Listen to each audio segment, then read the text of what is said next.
Hi everyone. I thought I would do my first 24-hour readathon. It's currently, I think it's the 25th, Sunday the 25th of April. It's 20 past 2 p.m. at the moment. I might start this at 3 p.m.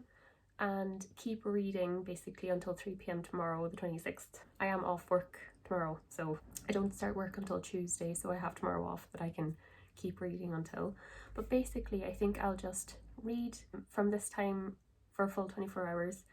I am going to sleep and obviously I'll stop to make food and maybe do some other things in the evening, but I just want to see if I can get as much reading done as I can. Yeah, I just want to see how much reading I can get done in that space of time. For the books I want to read, I'm currently in the middle of The Vile Village. This is a series of unfortunate events by Lemony Snicket.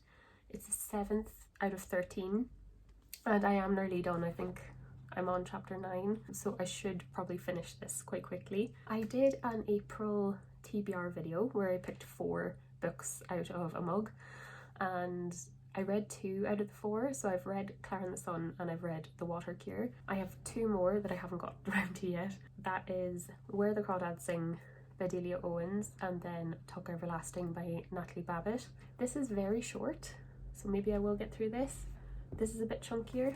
Yeah, it's definitely like over 300 pages, but we'll see. If I read really quickly, I would love to get to the next Grishaverse. So this is Ruin and Rising, the 3rd in the Shadow and Bone trilogy.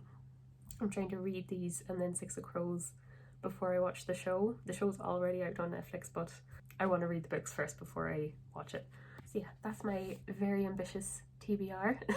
I'd rather overstep or like overreach with TBR than under. Also, I've never done a 24-hour readathon, so I don't know how much I can actually get done or actually get read. I could very easily get these 4 done or not even half, so I'm not sure. This one and this one shouldn't take me too long. These are 2 big chunky books, so I'm not quite sure. But yeah, I'm excited. It's currently like really sunny here in Ireland, so I probably will spend most of the day outside. So yeah, we'll just see how I get on.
Good morning. Apologies for the wet hair and no makeup. Yeah, it's the next day. I actually slept like 9 hours. Didn't expect to sleep that much. I thought I would do a bit of a reading update. As you saw, I finished a series of unfortunate events. It's a really good installment in the series. It's very action-packed. If you don't know already, A Series of Unfortunate Events by Lemony Snicket is the most well-written book ever. Like, they're so smart. There's actually reference to couplets, so the form of poetry where there's only 2 lines, and you have Sunny, who's a baby, and she says the word Blake. They translate what she's saying, and then I looked it up and I was like, oh, of course, Blake is a couplet poet. William Blake. Like, it's so smart. Like, he puts in these subtle references. There's Alice in Wonderland reference in there too. Sunny is definitely my favourite character. Just read that series, please read it, it's so good. I'm excited to go on to number 8 when I get to it. So yeah, I spent most of the evening reading Where the Crawdads Sing. I got up to page 111, so it's chapter 17. There's about, I think there's like 370 370 pages, so it's definitely hard to binge. I probably won't get this done in this readathon because it's already 20 to 10. I'm enjoying this. It's very, very good. It's very, very good. It's a little bit hard to binge, and I know I'm trying to binge books during this 24-hour readathon.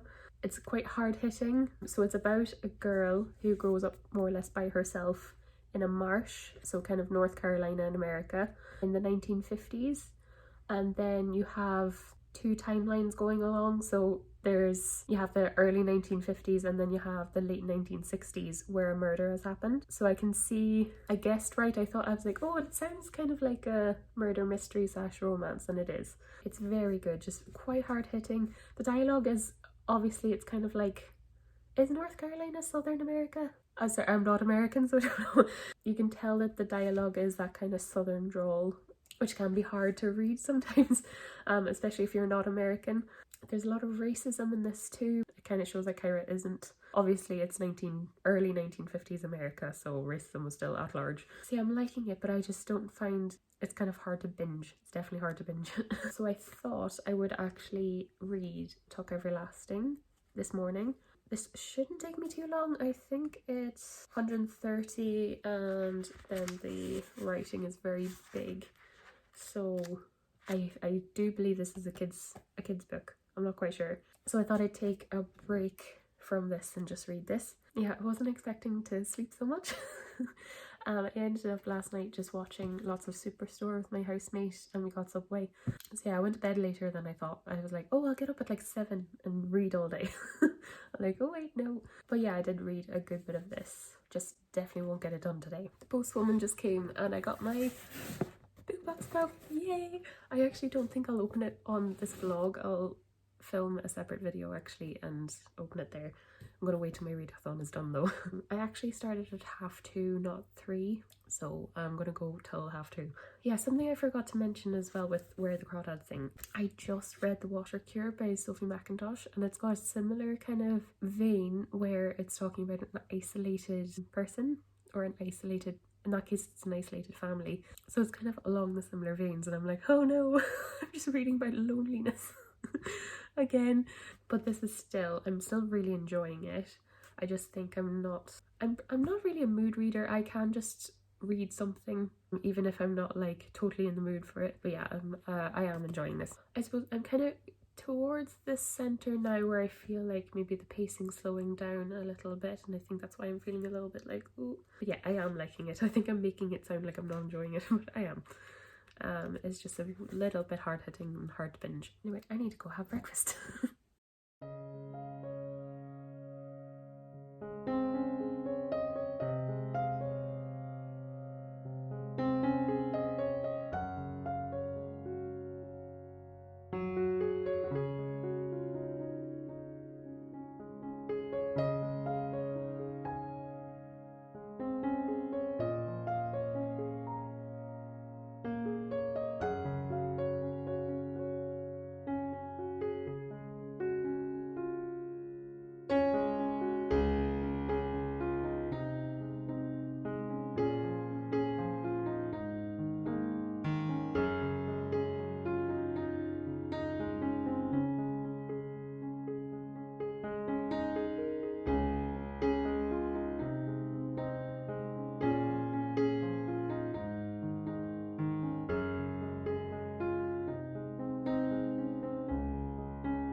Hello. So it's actually 2:30 now, so that's officially 24 hours. Definitely overly optimistic by how much I could read within that time frame, but I'm still very happy with what I read. As I mentioned before, I finished off Vile Village, A Series of Unfortunate Events. Love it. So far, every single one is 4 stars for me. Maybe 4.5. The writing is perfect, the story is really nice, the story is really unique and cool, a little bit morbid, a little bit creepy, which I love. My only fault with this series is the formula. Every book you kind of know what's going to happen. I think actually this is the turning point. I think from 8 on the formula changes. So I'm quite excited, really excited to actually watch the episodes on Netflix that correspond with these and then move on to number 8 as well. I think that's The Hostile Hospital. So yeah, love this. This is a reread for me. I read these as they came out when I was younger, when I was like a teenager, and yeah, I love them. So yeah, happy to finish that. Like, it's kind of, for me, they're kind of like comfort reads because of the formula. I actually kind of know what's going to happen. I have a vague memory from reading them when I was younger. This one I had no idea. I was like, I do not remember what happens in the Vile Village. This one as well, like, it's just so smart. Like, the references in it, as I said before, you see the author Lemony Snicket bringing in his own story into this one a lot more too. The Baudelaires have, see, the threat of Count Olaf, but they also want to find their friends, the Quagmires, as well. So it's kind of got two things happening. But yeah, it's kind of a comfort read for me because I'm like, I know this story. When I sit down to read them, I'm kind of like, no, I'm going to be happy. So they're a comfort read for me. Love them. Definitely, I mean, I think I've read about 15 books this year. They're definitely the most well-written books. So smart, so sharp. I don't know, actually, I don't know who is Lemony Snicket. Obviously Lemony Snicket is a pseudonym. I don't know the author's name by heart. And I actually just noticed that there is a Lemony Snicket series as well. I nearly don't know if I want to, because I want to keep it. I don't want to change my thoughts about the universe or anything. But yeah, love this series, absolutely adore it. It's hard to kind of give it a review because it's smack dab in the middle of a series. I don't really want to say what happens or what's the synopsis because it's very much would spoil it if you haven't read number 1. Most of yesterday, I would say from about maybe 4 o'clock till about 9 p.m. I read Where the Crawdads Sing. I got to, as I mentioned before, I got to 111, chapter 17, and this is very good. It's very, very good. I'm noticing the pacing is maybe a little slow. There are 2 stories happening, 2 timelines, and at the moment they're very jarring. They don't seem like they interconnect right now. I know they probably will, and I'll probably feel different when I finish the book. Characterization's a little bit unbelievable, slightly. The writing style is very good. The story's very good. I'm interested to keep reading, but yeah, it's a little heavy. A bit hard to binge, even though I did binge it. But yeah, I'm excited to maybe finish this off this week. Okay, and I just read this in one sitting. This is Tuck Everlasting by Natalie Babbitt. Very quick read. I think I started around 11 and finished at like 1:45. I did take a break. I just like spent some time in the sun with my housemate, but quick little novel. It is only 130 pages. I kind of knew the story already because I watched the movie. Do have to say, this is one of those rare instances where I think the film is better than the book. There's a few changes. So Winnie is the main character in this. She's a little girl. She's 10 years old, nearly 11, and she's played by, I don't know who the actress is, but she's Rory from Gilmore Girls. She's definitely 15, 16, 17, and there's a little bit more of a play up of a romance, where in this one it's not really. The book doesn't give you kind of any mystery at all. It kind of tells you outright that the Tuck family are immortal, so they don't age, they can't die. If they're shot or anything, they won't die, and it kind of tells you that straight out off the bat, where the movie kind of like played on the mystery and revealed it. Yeah, and then the characters' actions aren't really believable in this. Still, it's a very unique and interesting story. It's a little bit like Twilight, actually. I actually would recommend the movie. It's on Disney Plus, and it does have cheesy Disney dialogue, but I did really enjoy it. If you like kind of like a cozy, campy Disney film, if you're in the mood for that, like a kind of a wholesome movie, it's pretty good. I don't know what the target audience is for this. I really don't. The writing style is quite simplistic, like there's no air of mystery at all. It's kind of like what you read is what you get. So that might be more akin to a kid's book. But I mean, there's talk about hanging, there's talks about shooting yourself, there's talks about like death and killing people. Like I don't know, is this for kids? It does kind of question, would immortal life on this earth be worth it? So it does pose that question. So yeah, good. I gave it 3 stars. I think I kind of wished it wasn't a novel. I kind of wished maybe it was a bigger book. It was a bit more mysterious and the characters were a bit more believable. Yeah, very confused about the target audience on this, but I gave it 3. Nice little read. But yeah, I did prefer the movie. Also, I forgot to mention, I think this is well on the way to being a 4-star, I think. I don't know, I really am not at a part where I can judge.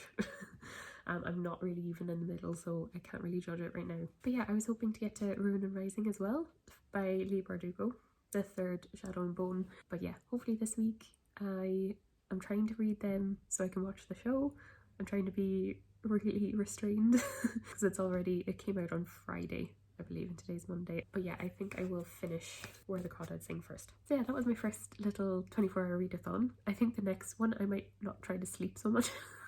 I did have a nice restful night, which is good. And it was like a really nice morning because it's so sunny. I just spent the whole day in the sun. So if you want, I have a Bookstagram. I'll leave a link to it in the description. Also my Goodreads, if you want to add me there, you can. Goodreads has like a live update as I read books, I rate them. I'm also planning on doing an April wrap up, so I can talk about these books in more detail, maybe my final thoughts on this. So yeah, I hope you guys have a good day, and I'll see you guys in the next video. Bye.